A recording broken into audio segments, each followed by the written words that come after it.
বাঙালির স্টাইলে মশলা ভেন্ডি রেসিপি বানানোর জন্য ভিডিওটি শেষ পর্যন্ত দেখুন। সবজিগুলো থালায় সাজিয়ে কড়াইতে পরিমাণ মতো তেল দিয়ে তেলটা গরম করে রেখে কেটে রাখা ঢ্যাঁড়সগুলো দিয়ে ভালো করে নেড়ে চেড়ে নিতে হবে। মশলা বানানোর জন্য একটা বাটিতে স্বাদ মতো লবণ, পরিমাণ মতো হলুদ গুঁড়ো, পরিমাণ মতো লঙ্কার গুঁড়ো, সামান্য জিরে গুঁড়ো, ধনে গুঁড়ো দিয়ে একটু জল দিয়ে মশলাটাকে নেড়ে চেড়ে নিতে হবে। ঢ্যাঁড়সগুলো হালকা ভেজে কড়াই থেকে উঠিয়ে নিতে হবে। কড়াইতে পরিমাণ মতো তেল দিয়ে শুকনো লঙ্কা, গোটা জিরে, কালো জিরে, পেঁয়াজ কুচি দিয়ে ভালো করে নেড়ে চেড়ে নিতে হবে।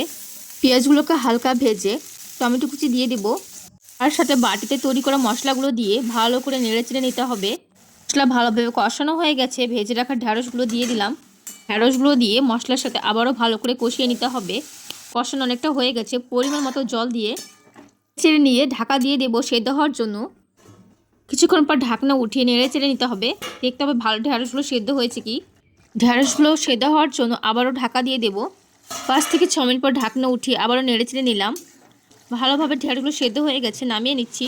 রেসিপিটি ভালো লাগলে লাইক, কমেন্ট আর সাবস্ক্রাইব করে পাশে থাকবেন।